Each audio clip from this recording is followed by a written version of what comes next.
going to get started. Let's hear what you guys are celebrating today. Who would like to go first? Deborah, yes.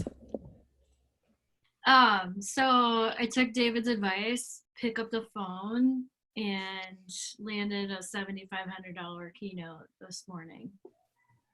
Hello. Whoa! Deborah. Congratulations. Yeah, yay! And it's for a trade association that I've wanted to keynote for, so kind of awesome.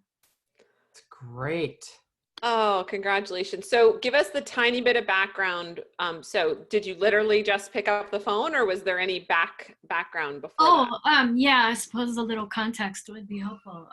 So I've been working with this trade association for years, the Equipment Leasing and Finance Association, and their director of events sent me an email late in the afternoon yesterday, basically trying to sell me on coming to speak for them for a credit conference. And she said several of our planning committee members have been talking about you, and they want to shake up their conference and they want you to come and speak. They've heard you speak before. So I'm like, instead of responding to her about the deal, I just responded and said, I'll call you tomorrow. And so then this morning she said, I'm available till 1:30. So I gave her a call, and I only had 5 minutes before my next call. So I'm like, hey, just wanted to quick talk to you about this opportunity that you sent over. Tell me more. And she did. And then I asked her, well, who was it that was asking for me? And they were people that I didn't know, that I guess had seen me speak elsewhere.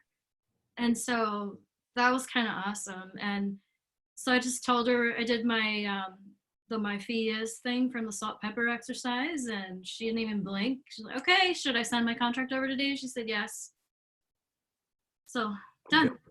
Yeah. When is your talk, Deborah? Tomorrow's own. It's called Speaking Ahead of Tomorrow. Oh, when? Yeah, when is it? June 2nd. June 2nd in San Antonio. Great. Yep. Nice going, kid. Thanks. Yeah, I was pretty excited. That was a great way to start the day. Fantastic. Also, Thank you I've for had like sharing. 3 cups of coffee, so. And last week we had an amazing event that I keynoted, and people are still chattering about it on social. So it's kind of awesome. Oh, congratulations. Thank you so much for sharing. Yeah, we're bringing sexy back to a boring industry. Good. Deborah, you go, girl. You are on fire. Tina, you're up next. Unmute. I think I'm unmuted now. You are. So I just want to share what a great coaching call I had with Stephanie earlier today.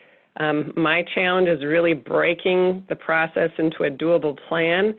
I'm much more of a big picture thinker, and so to actually break it into small, tactical, doable chunks is just a problem for me, and Stephanie did a great job of helping me do that this morning, so thank you. My pleasure. Stephanie. I'll share the trick that I shared with Tina, is that so many people look at their task list and they have these huge things on it. And the key is to break down your tasks into 30-minute increments or less. You don't want to have all these tasks be like book November 2021 speech. Like that. Well, how would you do that? So you want to break it down in as small a chunks as possible. And that's really challenging for a lot of people who are very big picture thinkers. And so if you are having trouble with that, that's definitely something you can talk to your coach about, whether that's me, Michael, Sarah, whoever. So I'm glad I'd be of service. Who else would like to share? David, then Sandy. Yes, thank you. One of the things that I have really taken away from the training is the air conversations. And it's also one of the things that I came into it finding it challenging for me to have those kind of conversations. So with that as the backdrop, I have been pushing myself to get out and about. I have been at a networking event last week, having those air conversations with business owners in the area, talking about, I have a workshop that I need some advice on, and would you be happy to sit through a portion of it, and so I can get your feedback on it. Also reaching out to some of my friends at NSA with the same type of approach, and it's going very well. And I'm very excited about where I'm headed with getting this feedback through the air conversations. Way to go, David. Yeah, awesome win. I know a lot of you are in the air conversation phase right now, so good inspiration. And I see you have your first question is up too, so perfect. Sandy, what would you like to share? Just that I have done probably 8 or 9 air conversations. I learned a lot from them because of my work I do where I interview people. That part's not hard for me. A lot of other parts are. But I also started today working on my 1 sheet, and then I'll work on my 7 reasons to hire. So, and I've spent a lot of time working on, not a lot of time, but I've worked on the verbal business card and the intersection of stuff. And I just was excited this morning because I looked at the choices that I've made along with Sarah's help, and they're starting to gel. So that's very exciting to see a pattern emerging from all the stuff that's just been in my head going too many different directions. So it's exciting for me to have a little clarity, more clarity. That's definitely the theme for your work with us, I think, Sandy. Fully clarity. Yeah. All right, Eric, what would you like to share? Sure. I had another great mentor meeting with Michael, and I've had some really good air conversations. My first one was last Saturday with a real estate agent who helped me purchase my first home. And out of that conversation, I learned a lot about the real estate market and their perspective. Not only do they deal with jerk clients, but they also deal with fellow jerk agents. And then we also talked more, and it looks like he welcomed me. He invited me to meet with he and his some of his colleagues to vet my How to Work with Jerks program, and I'm looking to leverage that to talk to more of the training classes that they have. His real estate firm is with Keller Williams, so it's one of the top, most successful real estate firms in the nation. So he's really supportive, and I'm looking forward to this month to vetting my program and hopefully getting some speaking opportunities with with the rest of the group. So all this came from an air conversation. So it's a great strategy to use. Loving the theme today, everybody. Air conversations for the win. Nice work. Before we dive into the questions, Michael, we have, I think, 2 new people on the call today. Rachel, I think this is your first call, right? Welcome. Yes, thank you. Excited to be here and jump in with 2 feet. Awesome. Wonderful. And Cappy, welcome to the call as well. I don't know if you can hear us. Cappy was on the last call. No video. Oh, it's hard to I'm sorry about that, Cappy. Okay. Face is really solidify it for me. Oh yeah, so sorry about that. I'm a little under the weather, so I'm just I remember that. Oh, that you're still under the weather, eh? You were sick last time. I got sick on Saturday. Oh, so okay. Yeah. Okay. Sorry about that. Matt, you've been on a call, is that correct? Yes, but you got a webcam now. Yep, you got a webcam. But I'll be right back. 1 second. I'm going to be here. I'll be back. Yeah, so Rachel's our newbie. Welcome, Rachel. Good to see you. Thank you. Super excited to be here. Well, do you want to do more successes? Are you good? Does anyone else have one? Oh, Melissa, you'd like to share?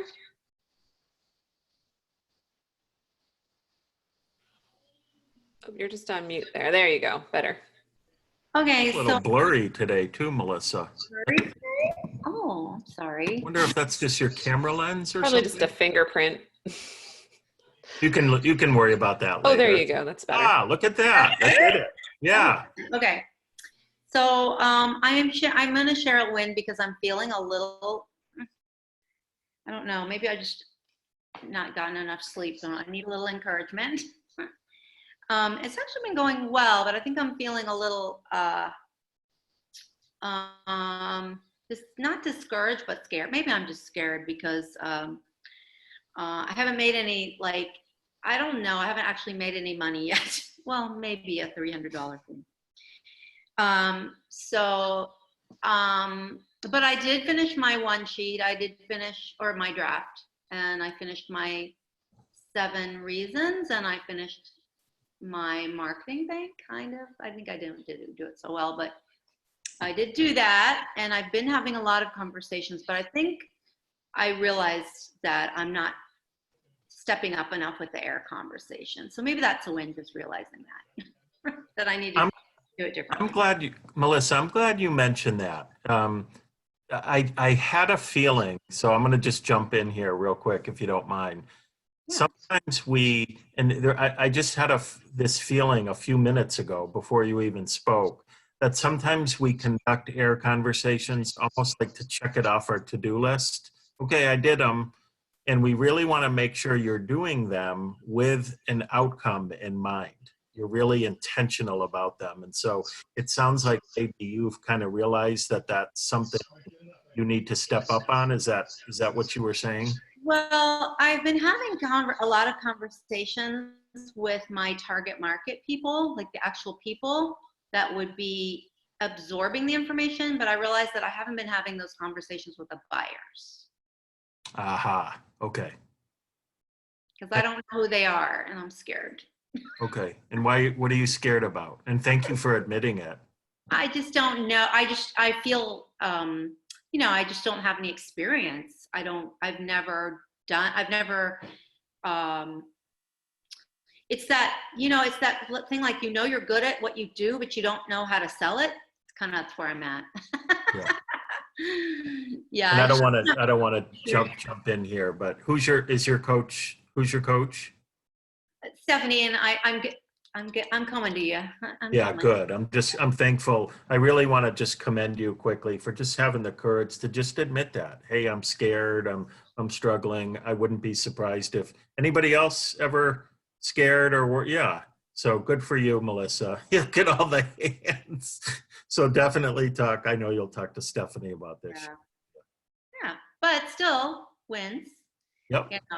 Still a lot of work. I did a lot of research, and I think I got a little bummed out because I don't like to spend a lot of time on stuff. I like to kind of get it done, and then I have to do more research. But also discovered a lot of speakers that I didn't discover when I did my first competitive scan, and I was really struggling to figure out what are the associations that I should be talking to. So I think I'm getting a better handle on that too, and by looking at other speakers' websites, finding where they're speaking and some of the associations that they're speaking at. So that's good. That's it. Thank you, Melissa. Yeah, thank you. Any other wins or celebrations before we head to the question queue? And actually, any more? I want to make a quick announcement. Oh, go ahead, Carla. Forgive me.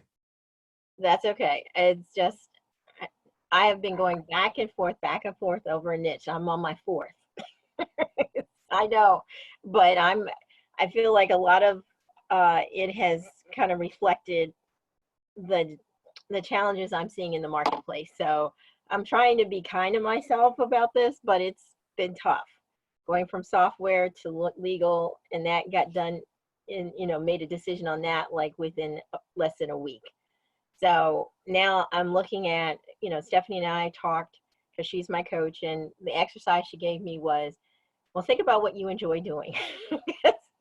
And it turned out to be more or less dealing with research, data, and writing. Things that we all are encouraged to do in this program. And so now, and it was funny because I had just promoted or announced a couple weeks ago that I had completed an MIT executive education program on digital analytics. And I mean, that has gotten so much press, but 2 people millennials reached out to me. One was a former student and said, why did you do this? You know, and I'm telling him, I'm trying to walk the walk that I was telling you guys you're going to need to do as you advance throughout your career. And based on that conversation, we've been going back and forth actually heavily on LinkedIn today. So this is how I'm having my air conversations with him and another, you know, young consultant. And they're really giving me the scope of what's really going on in the marketplace and where I should be targeted. And they're actually saying that what I bring to the table is of value. So it was just like, wow.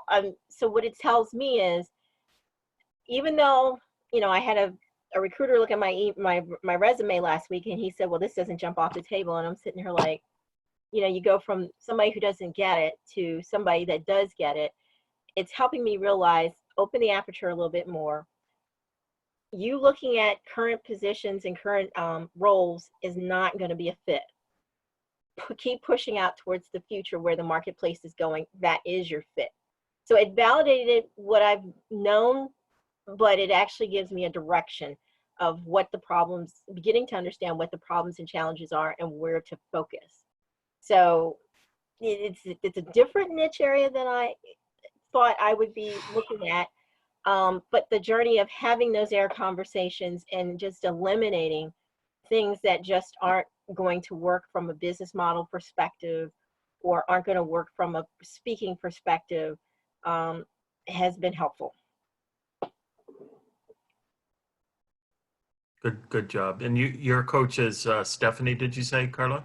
Yeah. So it was an exercise that on the surface you'd be like, why? But then I thought about it and I said, okay, it just gets back to the essence of who you are and what you enjoy doing versus trying to fit into another hole that doesn't work.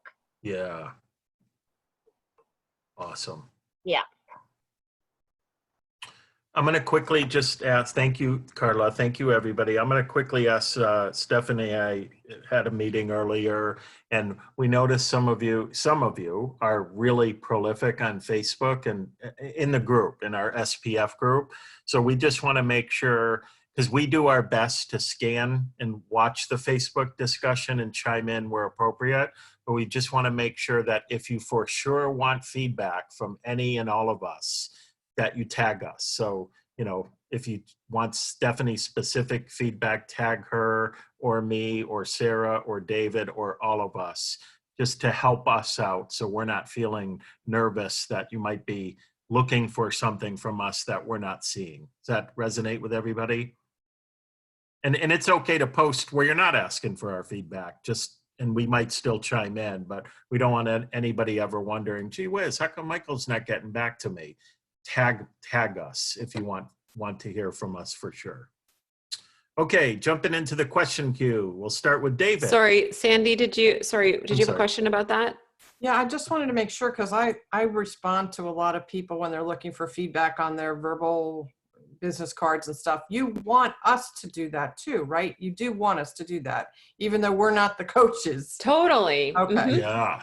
All right. Absolutely. It's just sometimes like if you post and you don't tag us, we don't get notified, or sometimes like Facebook has the weird algorithm. So even though you posted it like just now, it still might put it 20 posts down. And Sure. So unless you tag us, we can miss it, and we do our best, but Sure. I understand. I just wanted to make sure that as a non-coach, you still want us to throw in our 2 cents. Absolutely. Yeah, because if somebody's asking, that means they want other, the group's feedback. So thank you. Okay. Sandy. Sorry I missed you there. Any other comments about that or questions? Okay, so David's question is it appropriate to ask for air conversations with the Facebook group and with folks on the call? Short answer, David, is yes. Because the folks on this call in this group are your potential target market. Is that correct? Yes. Yeah.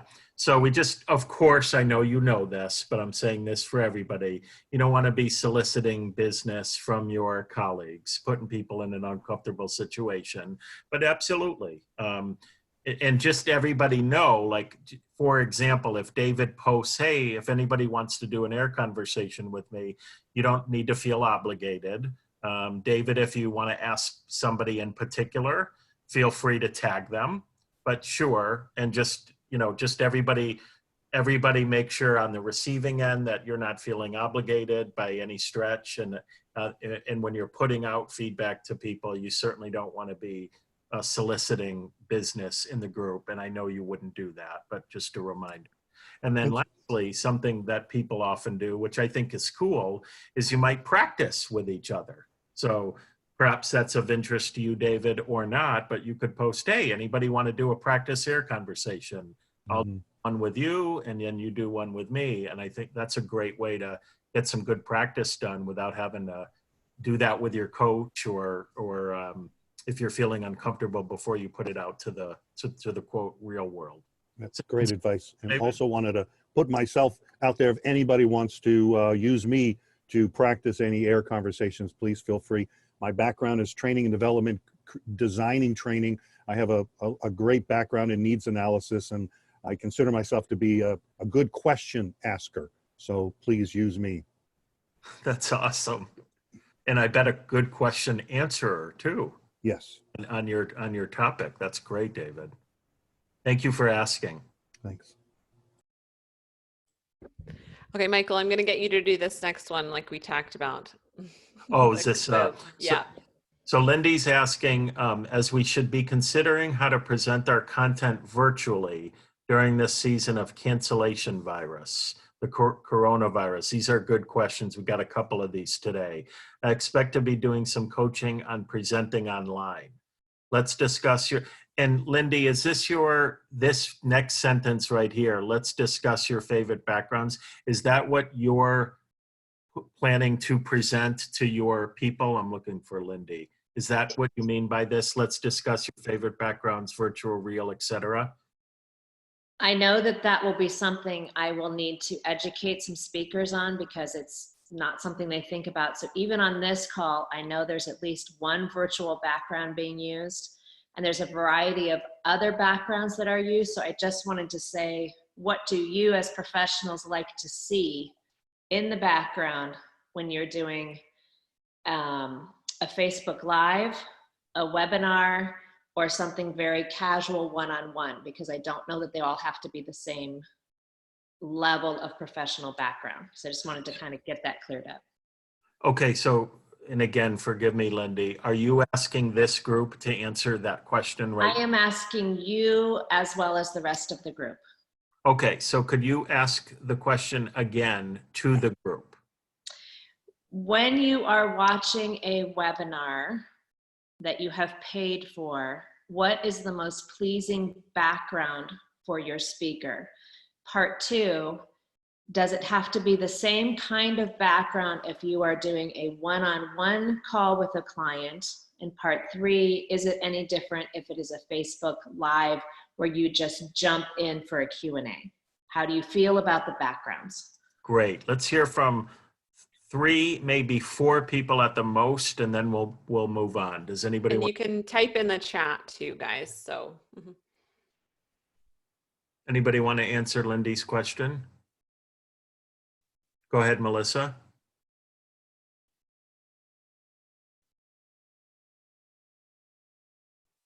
So I'm the person that doesn't care. I'm more interested in the content. I've been on lots of webinars. One of my favorite mentors, sometimes she'd kind of look like me today, just makeup, some days she'd be dressed up and some days and I just didn't care because the content was fantastic. So I care a lot more about the content than about the background. So I wouldn't worry about it. Thank you, Melissa. We've got another person who said that in the chat, Lindy. Not too distracting, not too plain, no movement. I'll chime in. I don't care either, as long as it's not distracting. I'm not paying attention to the background. Anybody else feel anything differently? And you don't need to validate me too, but anybody feel anything different? Matt? Yeah, no, I do think I watch a lot of podcasts, like religious-based podcasts, reflections and things like that. There's always a tranquil background. I think it means something to, it's very simple. You can tell it is a bit staged, but it's very simple. It's not distracting. I don't like a whole lot going on, and I'm looking at, if you look at my office, you can tell I'm in my office. I got some stuff over here. I forgot I had that picture on the wall because I never look at this angle. So it's distracting. I say make it clean. Clean. Thank you, Matt. Is that helpful, Lindy? Is that what you're? Oh, Yes, thank you. Does if either you or Stephanie have a favorite virtual background app that you know about, if you could put it in the chat for me. I know that there is a Zoom green screen that some people use. I'm not sold on it yet. If there's anything else you know of, I'm looking for that recommendation too. I don't have an app, but I have seen lots of people with like their background might be terrible, but they have like a pull-up screen that they can put behind them. And often it's quite nice. Like it could just be a brick wall. It could be whatever. It could just be plain. But if your clients don't have a good spot to present in, then investing in something like that, I think is key. The most compliments I've ever gotten on my background was when I had a really nice bookshelf behind me. So you'll see David actually in his videos, he has a really nice bookshelf behind him, and not everyone can do that in their space. I can't in my current space, but in my old space I could, and I got a ton of compliments on it. Super, thank you. Thank you very much. Go ahead, Patricia, then Valerie, and then we'll move on. I was going to say, it depends. If I'm paying for it, I expect something professional. If it's like just a Facebook Live, doesn't matter. Good, thank you, Patricia. Valerie? I got, what I have is a background. And what I did is I went online. I didn't like what Zoom had, so I went online and got some free photos. And then I just put like a professional office behind me. Good. Can you type that in the chat where you found that, Valerie? You muted. You're on mute now, Valerie. Pixby. Thank you. It's like Shutterstock, and you just look for the free photos and then I search for offices. Okay, super. Thank you so much. Was that the entirety of your question, Lindy? Perfect. So just real quick, you guys, I mentioned coronavirus. That comes up later in the question queue. So we will be getting to that first, the one or two of you who asked about that.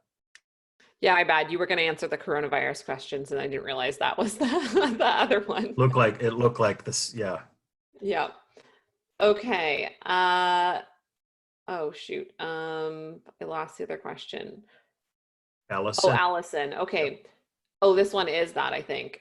So I have a potential client conversation today at 2. The organization's in Bellevue. When traveling that far, what is the advice on fees, since it'll probably be 3 days for 1 day gig? With Washington state as coronavirus central, should contingencies be part of the discussion or wait?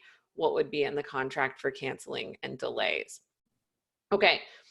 So first of all, the travel fee question, Alison, where are you? Oh, there you are. Perfect. So the travel fee question, the travel typically, like you can either include it in your fee, and so you would have a higher fee, or you can just have them pay travel separately.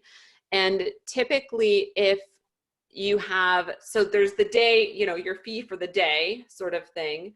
But ultimately, that's if it's 2 full missed work days as well, then you will be charging them for that time. It might not be the same rate that you would charge for getting up on stage in front of them, but that's going to become part of your fee. And so it's not like there's a right or wrong fee for that, but you do want to factor it in.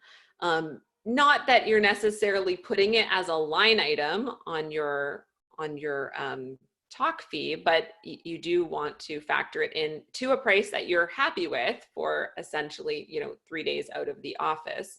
And what are your thoughts on that, Alison? Where are you at with that? Well, I know in the past when I've traveled, I haven't gone high enough for the amount of days actually lost. You know what I mean? I know that I need to come in higher, particularly because I did a little bit of research on flights, and it doesn't look like with the time change that there would be any way to present and then leave that day. And really, you don't necessarily want to fly out and then present either, because if things get, you know, if your flight's delayed or canceled or something, you miss it. So really, in this case, it would be going out the day before, having the day to present, and then having to leave the next morning. So, so I guess it's just probably the confidence thing of going in, saying what it is, and when they come back with objections, you know, or if they do, then say, well, this is really a 3-day of out of the office for me, and I do have to put in that time. Has anybody? I'd be curious if anybody on the call has ever done the idea of, if you connect me with other people and I can extend my stay. I mean, does that become part of it? I mean, this particular organization is called, I think it's Visit Bellevue or something. It's basically their like event planner or their visitors thing. So they should have a lot of connections with other organizations that maybe they could create or could connect me so that I could make it like, if it's a week stay, then either that or then you don't get charged for my travel, because somebody else could pay for the travel. Or has anybody ever negotiated that way, or is that like, seem like it's non-professional? Or yeah, I'll let Karen answer, and Lindy, and then anyone else, if you have comments, you can type them in the chat. But before you do, Karen and Lindy, I just want to say quickly, Alison, that I don't want you to go into these calls assuming there's going to be objections. Yeah, thank you. So I want you to go into the call or conversation or contract or proposal knowing that you are confident in your fee and that you are worth your fee and that they can afford your fee. That is really, really important. If there are objections, we can manage those, but don't start off with that energy of assuming there's going to be some objections, okay?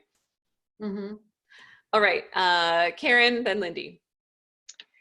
Hi, gang. A couple of thoughts about all of this, Alison. One, you absolutely should ask if there are local partners who want to utilize your skills while you're in the area. And typically what I do is say, will you go out and kind of be my yenta, my matchmaker? And then I will do all of the negotiating and contracting with that additional client. But I might say, if there's 2 people, then you can split my travel fee. I use a rule of thumb of $1,000 to get me out of the state of Montana. And if I'm crossing the Mississippi, it's $1,500. And I'll ask clients right up front, do you prefer for me to lump all of that in? I just worked for the federal government last week in Denver. They can't pay for anything. Some clients, they don't want any of your fees. They can't pay for food or hotel. So I had to lump all that in, and I do research before I send them a proposal. What are flights going to be into Rapid City? Random places are $800. And they know that if they're bringing me in from Montana, there's direct flights, but there's a lot of indirect flights. And if I'm driving just for my own self, I also calculate time for that. You know, $500 a day, I'm out of the office, my butt's in a chair, and I'm driving to get to you, which is less expensive sometimes than a flight, but sometimes it's actually more. And those overnight things, I typically ask them to pay for the hotel just to cover that. It looks like my price goes down a little bit less on their end, and they usually have a bulk bank of hotel rooms that they're getting for all their conference attendees anyway, or potentially they have someone who will donate the hotel. Like if you're working for the chamber, they may have somebody like, oh, we always get free rooms, that's fine, it's taken care of. And then I'll wrap in the rest. And I prefer doing that than needle and dime all the other pieces. And I just add it in, and I do my own variation on my notes, so that if they ever come back and say, we need to bet more, my boss, the person who's writing the check, wants to really understand, I can justify those fees for myself.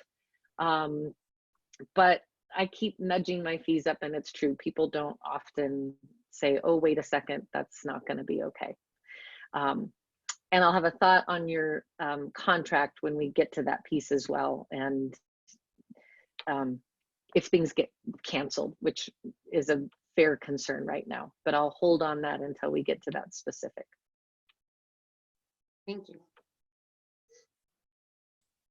Lindy? Karen did such a fabulous job. I have very little to say. Just listen to Karen. It's one.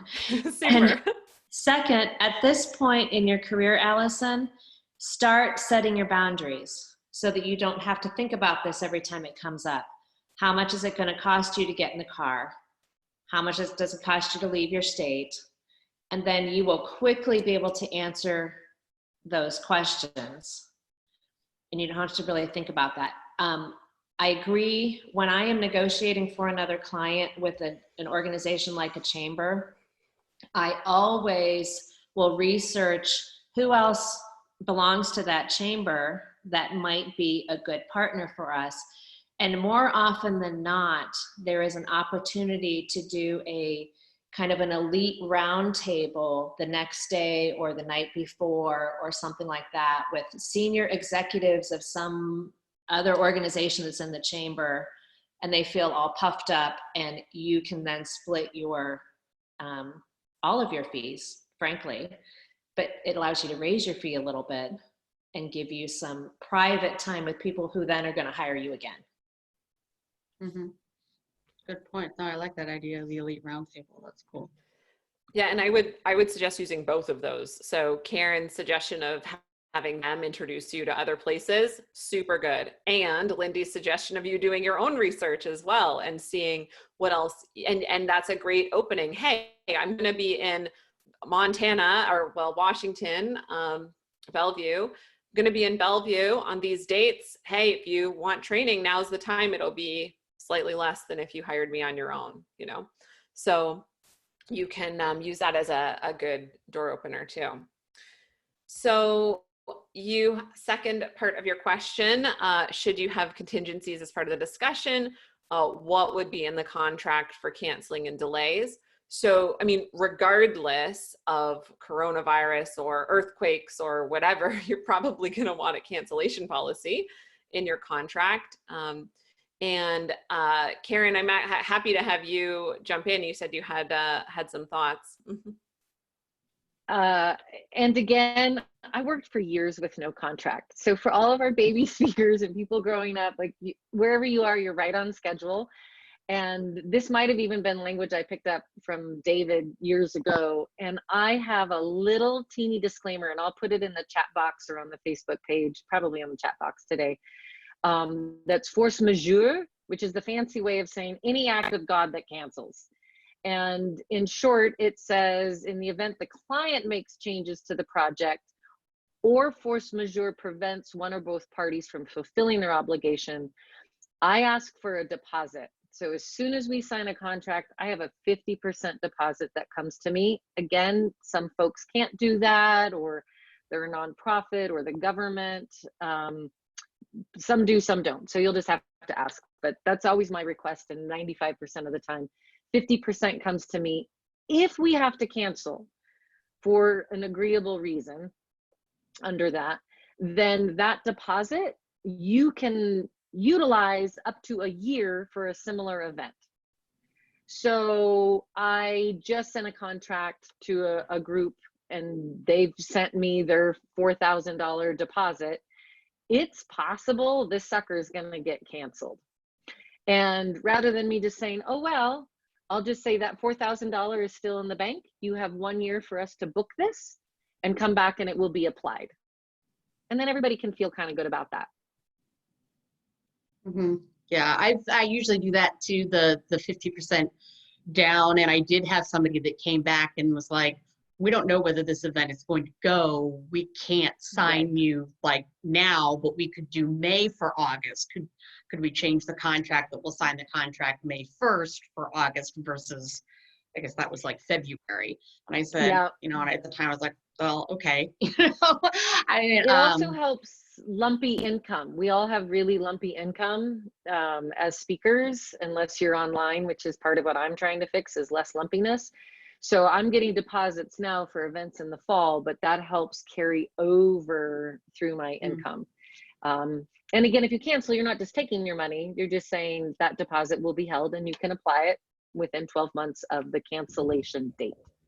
I guess I'd Hope that always helps. thought of it really as like I would never cancel. So it's always on them. You know what I mean? In my head, I guess, you know, in me, it's always like, well, then I keep their money because they've canceled on me. But now with this whole Corona thing, it's almost, you know, there could be the situation for all of us that we make the decision that we're not going to fly.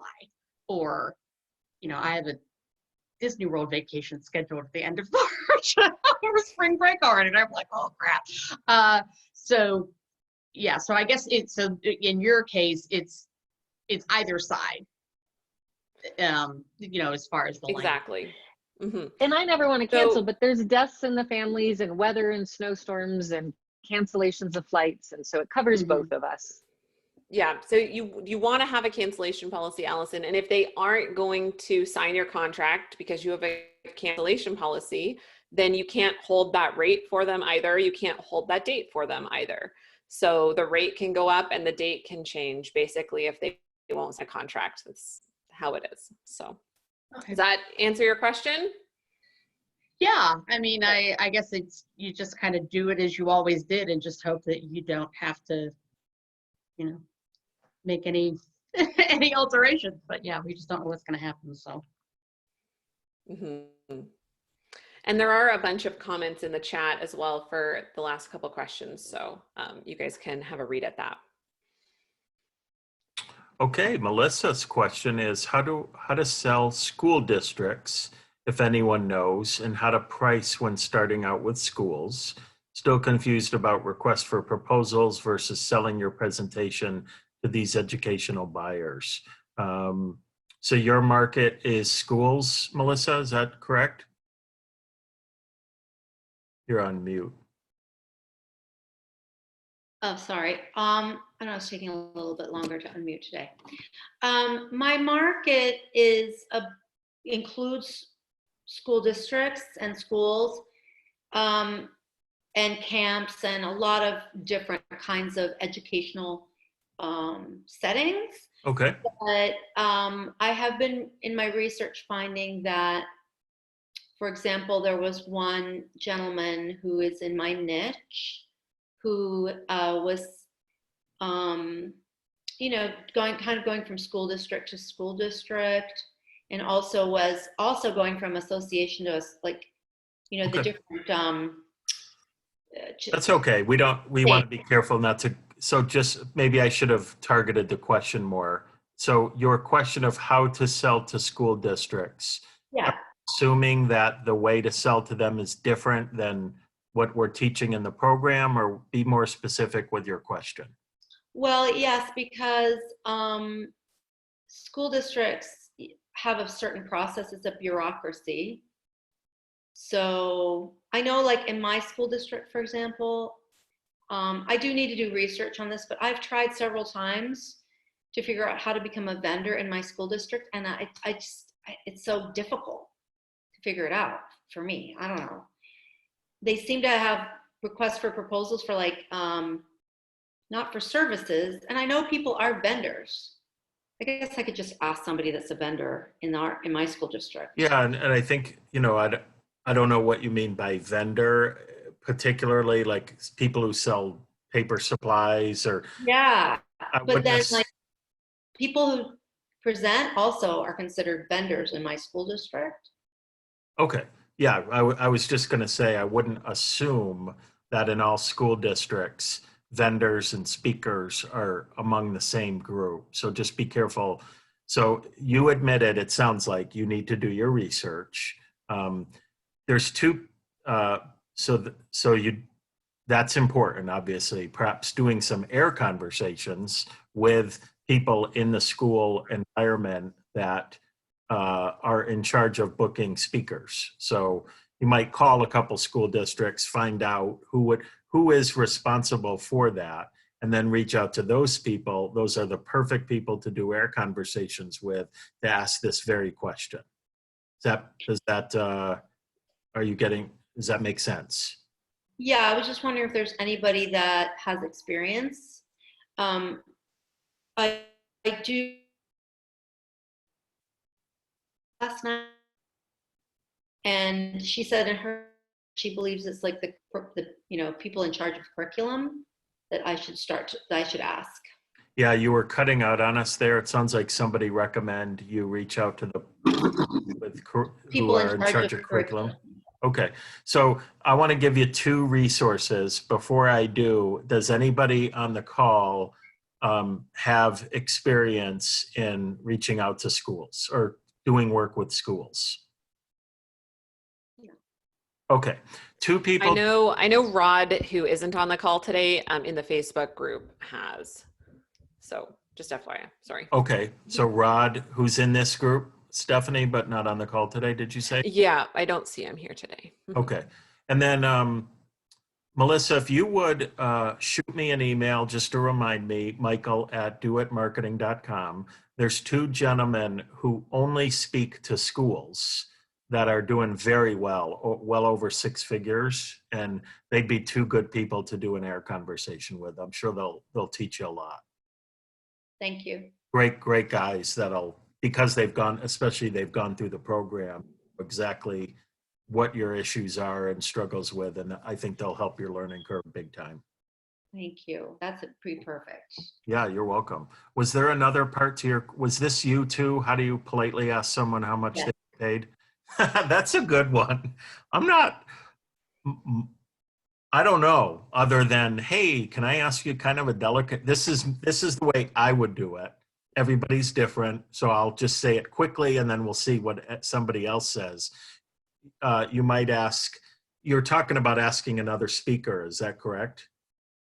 I probably would say, can I ask kind of a unique and delicate question that you may or may not be able to answer? And I'd probably laugh as I did it, just like that. Yeah, Michael, go ahead. Do you mind if you share with me what you got paid for this talk? And, some people will just say, yeah, sure, I don't care. I got paid blank. Or, that is kind of delicate. I'd rather not say. But I'll stop there because that is a unique one that I don't know if there's a great answer for. Anybody else? Lindy, I was going to say Lindy and Karen, what are your thoughts? Go ahead, Karen. I think it's so important to get to talk about money with colleagues, and I'm pretty forward about that, especially as I was coming up. And again, just to say, like, I don't know where the range is. I'm trying to find my place. I know a lot of people don't want to talk about money, but you strike me as someone who would be willing to have a transparent conversation about that. And then I will bring forth my range. I'm always more than willing to open mine up. And I've decided in my air conversations, because I am trying to bump to a next level, my clients don't always want to tell me, well, we paid you this and you that. And it's insightful. And I recently was at an event and one of their keynote speakers made twice as much as me because he asked. And I was all Miss Nice nonprofit and I was in it half as much. But that's on me. That was 100% on me, not them. Yeah. So one of my air conversations, like the event I just did, is I would say, I find Karen's fees to be more than I expected, less than I expected, on par with other people we hire. And they don't have to get into numbers, but it helps me to know sort of where my range is. Perfect. I'm happy to talk to any of you about fees anytime. Great way to word it. Lindy, did you have anything to add before we continue? I have a sneaky background way to do this. There are online e-speakers, for instance. If the person is on e-speakers, they will list their fee. That doesn't mean what they get paid. That means what they want everyone to think they get paid.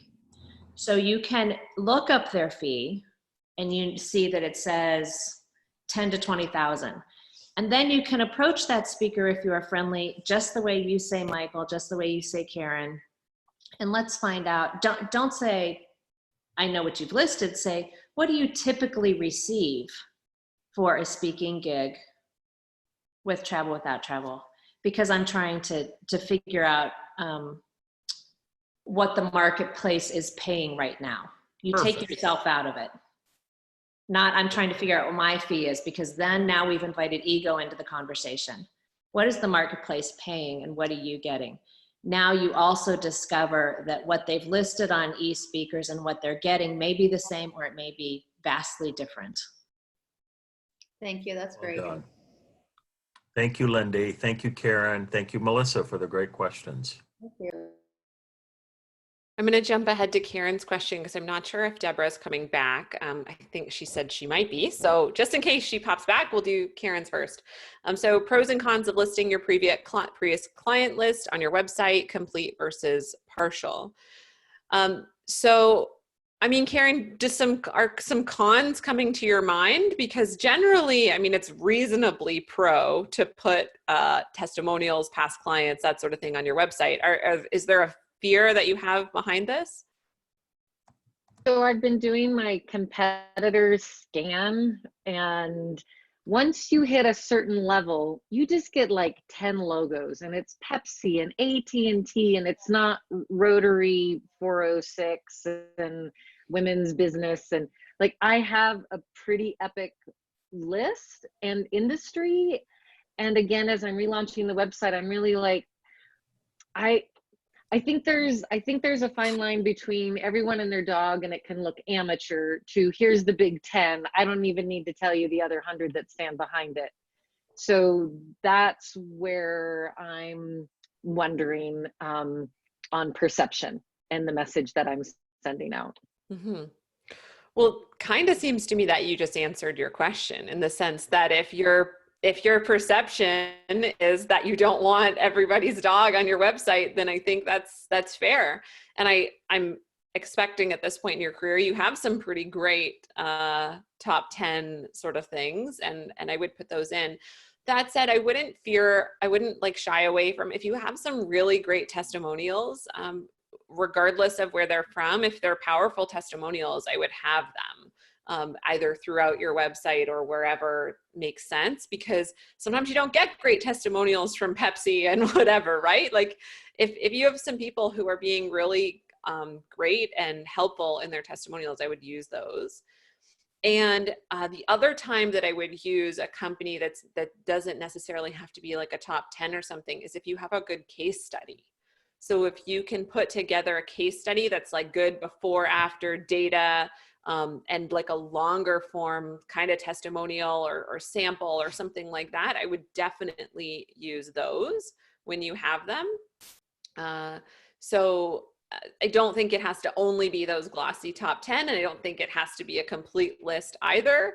At this point, I think for some of you, maybe you don't have a ton of people, in which case you could use whoever you've kind of worked with. But in your case, Karen, it doesn't have to be like 100 people on your list. It can be just whoever is really powerful. You want to look at the customer from the customer's perspective. When they come to your website, what questions do they have? What fears are they having? And what will you help them with by showing them that stuff? So one of their questions is like, I don't know, is she reputable? Well, if you have some great top 10 companies, super, she's reputable. Another question like, does she work in my industry? Maybe you have a variety of industries. Another question, is she going to be really boring? Well, if you have a good testimonial that says you're not boring, then great. So does that help clarify for you? Yeah, I appreciate, and anyone else who wants to chime in just on perspective. I mean, sometimes it's like all these people hired her, so she's been vetted. Is the other pro con. Yeah. Well, I don't know if it's a question or a comment or an addition to what Karen's talking about. I have clients that I've written for, but I have not spoken for.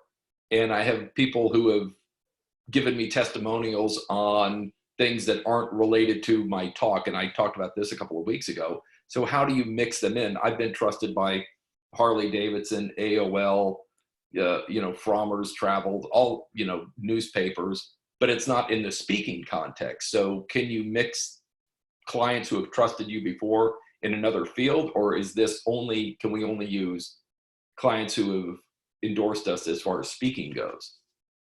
So, I don't know if that helped you, Karen, but I've got a lot of people who have trusted me, but not necessarily, as a speaker. Yeah, interesting. Yeah. I think we Thanks, answered Gary. that question before, Gary, right? Like you can use them. You don't want to lie about it and be like, oh, Frommer's hired me to speak when they didn't. But it is that that credibility and that you have worked with those companies. Steve, did you have your hand up?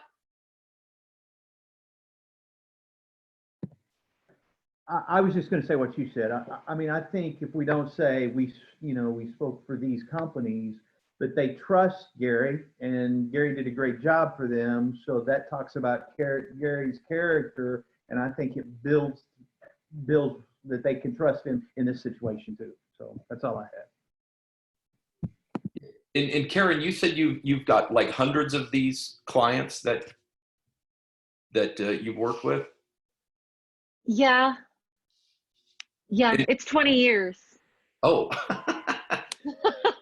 Yeah. So do you want to pick your top 10? Is that what you're saying? It's a lot of different industries. Yeah, and again, I'm just looking at my competitors, and at some point they drop off all their beginning kind of smaller association club type things, and it's just bigger corporate clients. So I haven't laid it all out to kind of look at it.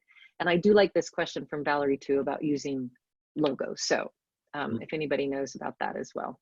Yeah, I mean, this is Carla. I guess the question is, Karen, where do you want to be in 3 to 5 years at the type of clients you speak for? That may help you discern which kind of logos you want to include or which you don't. So if you no longer want to speak with nonprofits, don't put them up there. Right. Because that's a way to signal what you want and what you are looking for. Because if you keep putting them up, people are like, well, great. But then again, like you said, you have to think about lumpy, income. It's not to say somebody who's a nonprofit couldn't call you and ask you because they don't see you doing nonprofits. And if the revenue is not, if it's not a great month, you may say, yeah, I'll take that gig. But you don't have to put it up there saying that's exactly the type of gig you'll take. Thank you. Okay, good thoughts. If you guys have more thoughts, can you type them in the chat? Because we still have another question, or 2 doozy questions from Deborah that we want to get to today. Deborah, I'm going to answer your second question first, just kind of for the sake of time to knock this one out. So basically, Deborah, I'm paraphrasing the question. She's trying to adopt the self-journal that David sent, but you have your system of journaling, and you're trying to find the balance between the two, and you feel like you're kind of wasting time trying to figure it out. Did I get that? I'm having a challenge integrating it because I'm so disciplined with my other one, and it's got all my to-dos and ideas and everything. And then this has some components too, but I'm only on day 2, so I'm open. Yeah. So I'm gonna just say this quickly. I think this is the way I would go. Let David's journal go. You're already doing what we want you to do. It doesn't matter what journal you use. I mean, with respect to David, I mean, you're already doing it. The whole purpose is to get you thinking, get you start, and I'm kind of speaking to everybody now, starting your day in a positive way of gratitude and visioning, and not just kind of jumping into the tactics of the day. If your system is already doing that, I would just, not worry about it, would be my quick. How does that feel for you? Yeah, that helps. I was thinking of taking some of the components that I'm not doing and just adopting them to my current journal. That's exactly right. There you go. If there's parts of it that resonate with you that you feel you want to add, just add them to your current system. I would agree. Okay. Thanks for that.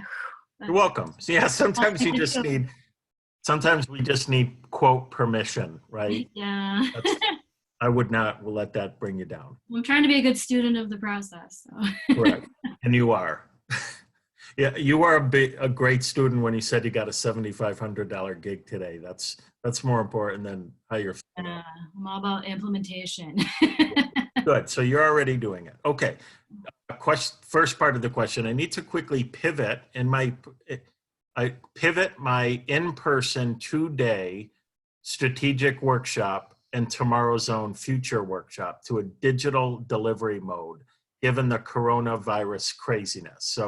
So I need to pivot. I need to be able to create something that's done virtually or online to the coronavirus. I'm looking for air about how to think through that and the ideas for shifting from high energy sticky notes on the wall sessions to a virtual concept.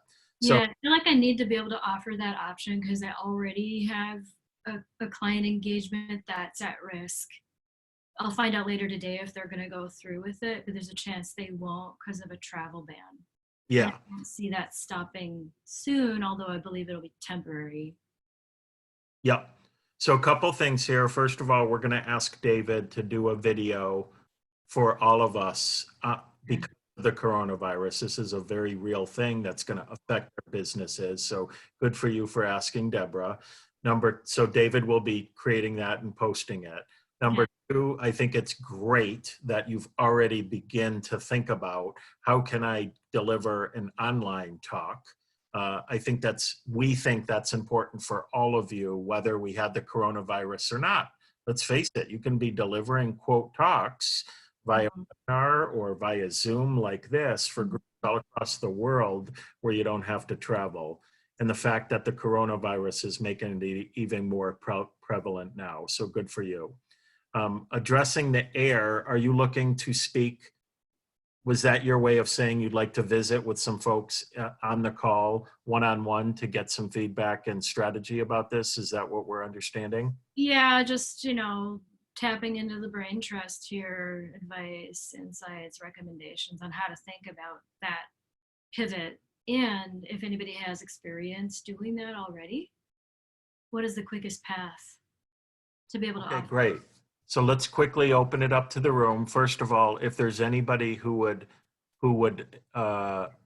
like to visit with Deborah one-on-one, kind of an air conversation, give her advice and feedback in a deeper way than you could in this group, just go ahead and offer that to her in the chat box. Does anybody have any quick, pithy advice that you can offer to her now in the group? Melissa, thank you. Okay, yeah, somebody put something in the chat I've never heard of, but I do a lot of like Zoom calls and just do like a slide and then you can share and your face gets kind of small, but you can just, it's easy. It's super easy to just create a slide presentation and then hit share screen. There's also a whiteboard function on Zoom that you could use. Maybe somebody has some tips about how to make your face bigger so that you can actually make your face bigger. There's options, but some people might have some better Zoom tips, but that's just a super easy way to do it. Okay, thanks for that. Just to clarify, the magic of what I do is pulling out of people's heads what's in them. So it's more about their feedback than me being a talking head. Yes. So that's really hard to do digitally, although I have done it in some experiments.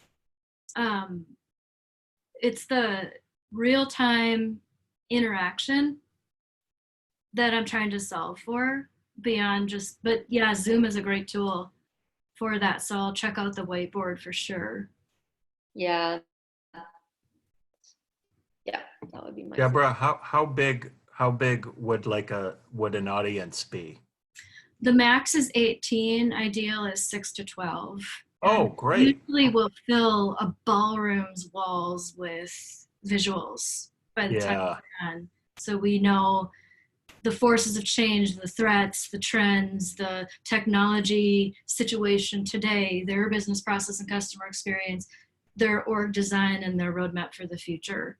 So it's really comprehensive, and so it may be that I need to rethink the delivery timeline of it, because being online for 2 days in such intensity could probably wear people out. But it's the intensity that actually makes it work, and plus the visuals.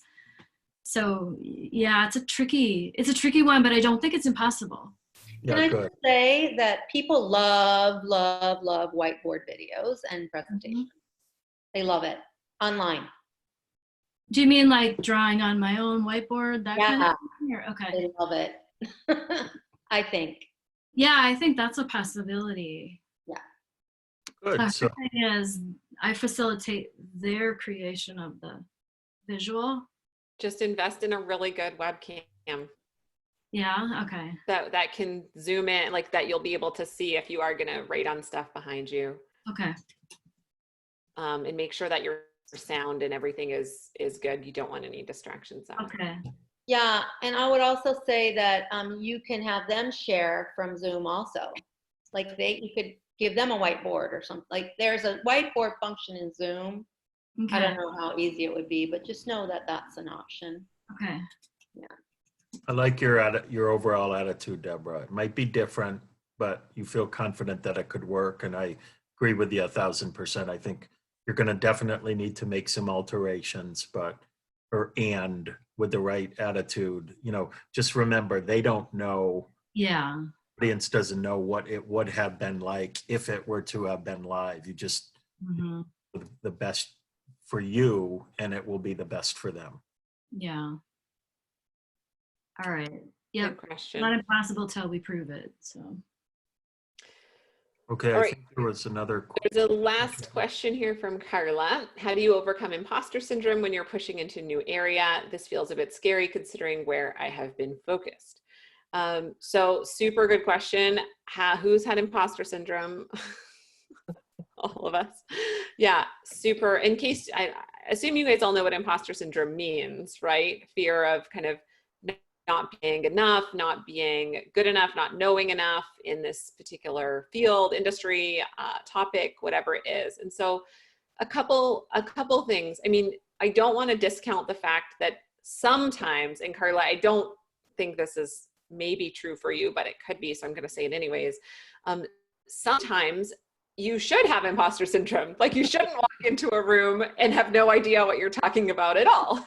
So I do think at some point, you have to make sure that you do have a reasonable baseline about your topic and doing some research on, if you're going into a group of lawyers, like understanding what it is that they struggle with and what they need. So I think sometimes even just that little bit of baseline can really help overcome imposter syndrome. It's like, oh, I just needed to learn a little bit more. Okay, here I am.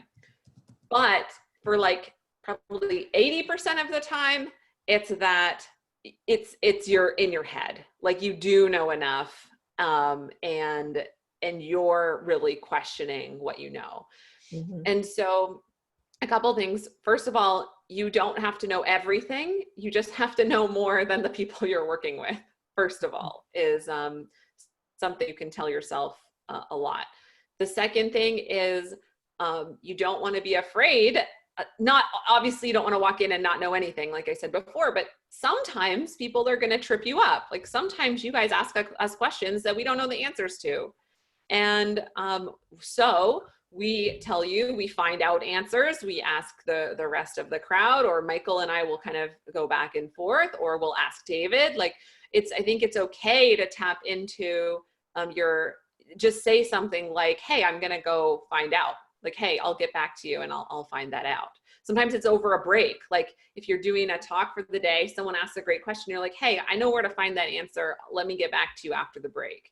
And you get back to them. So I know that's not the root of your question, but like sometimes we can get really in our heads about imposter syndrome and not realize that these are actual tools that you can use in real life to go find the answer and go get some help and all of that. So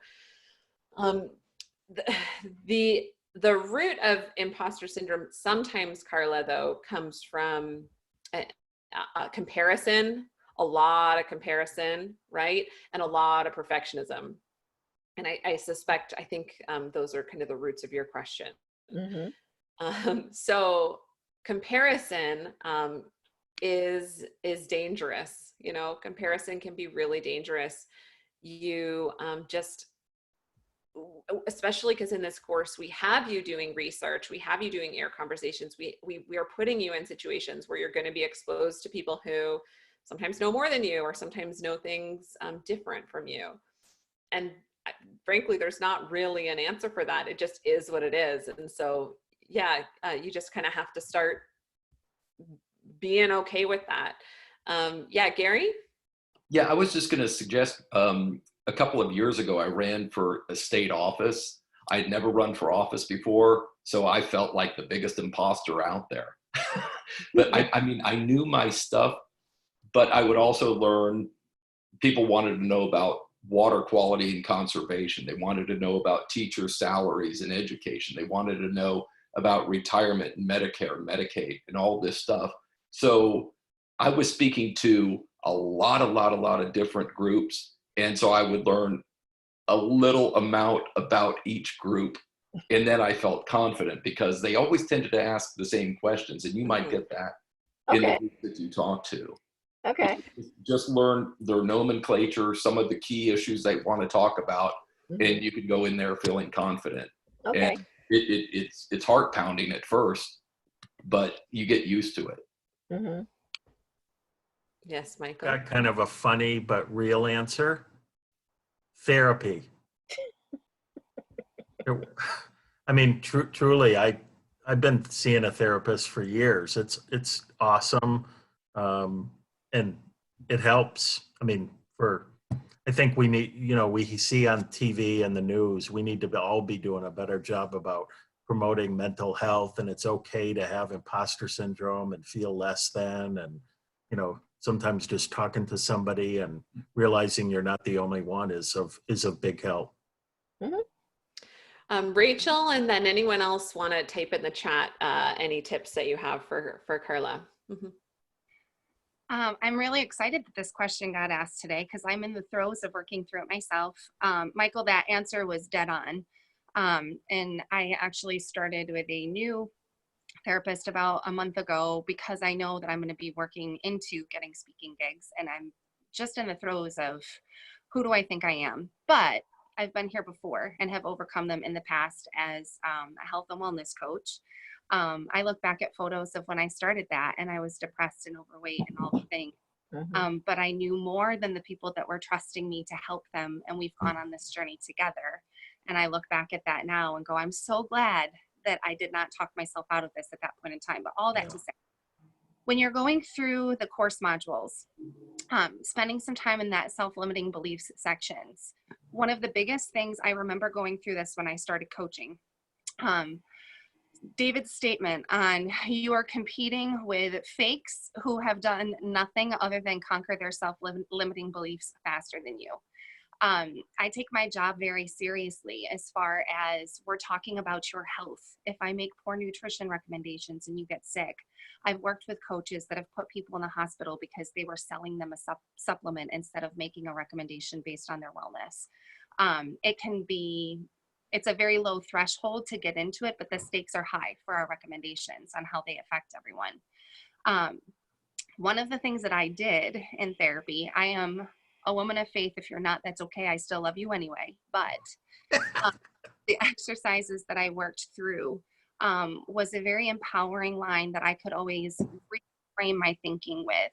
And for me, it is, I am a daughter of the Most High King, and I'm here to share what he has gifted me. And that reframing that line, when I start to feel the heart pounding that Gary was talking about, when I start to have that runaway train of who am I, what is happening, I don't know if I can do this. I am a daughter of the Most High King, and I'm here to gift what he has shared with me to somebody else.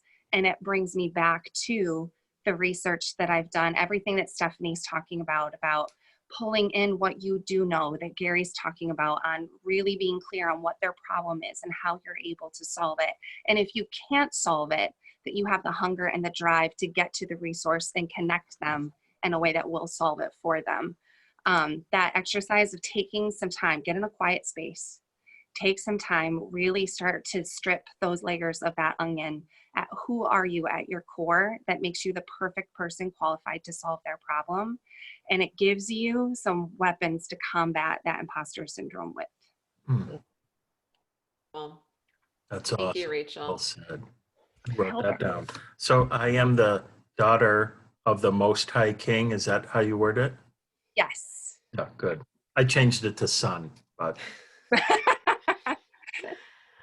I've told you guys this other trick that I use before. I'm not sure, Carla, maybe you haven't said it recently, but I have this journal that I keep in my desk, and anytime people say, you know, something nice about my coaching, testimonials, stuff like that, I jot it down in this book. And so I have like pages of nice things people have said about the work that I do. And when I'm feeling nervous, or when I get a bad email, or when someone like questions that, I revisit it, I read it, and I say, you know what, I'm actually really awesome.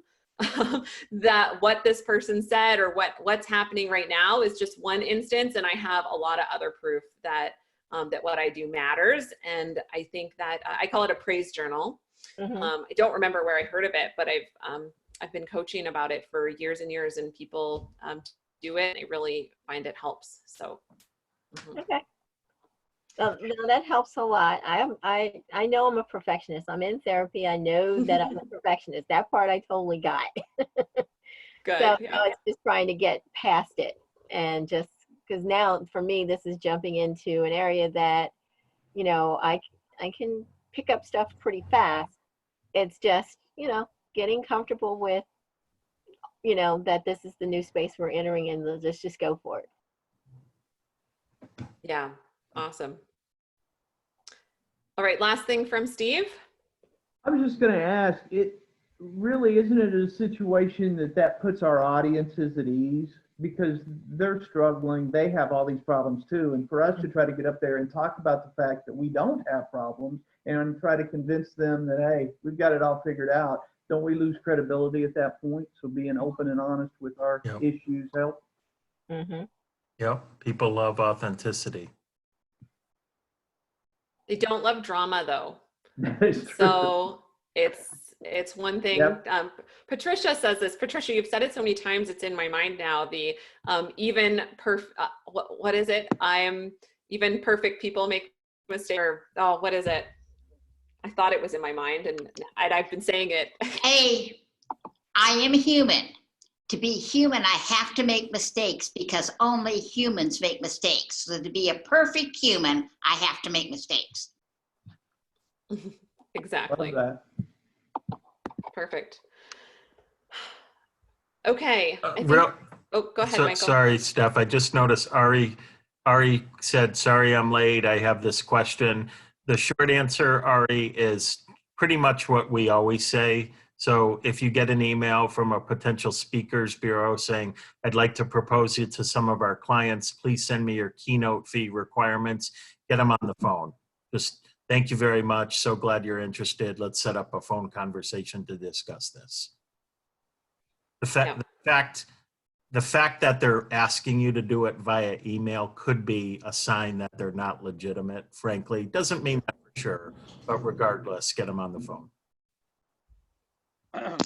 Thank you for that. I appreciate it. You're welcome. All right, lots of great questions today, you guys. I'm sure we'll see more in the Facebook group. Have a wonderful day. Thank you for all of the participation. Bye, everybody. Bye. Bye.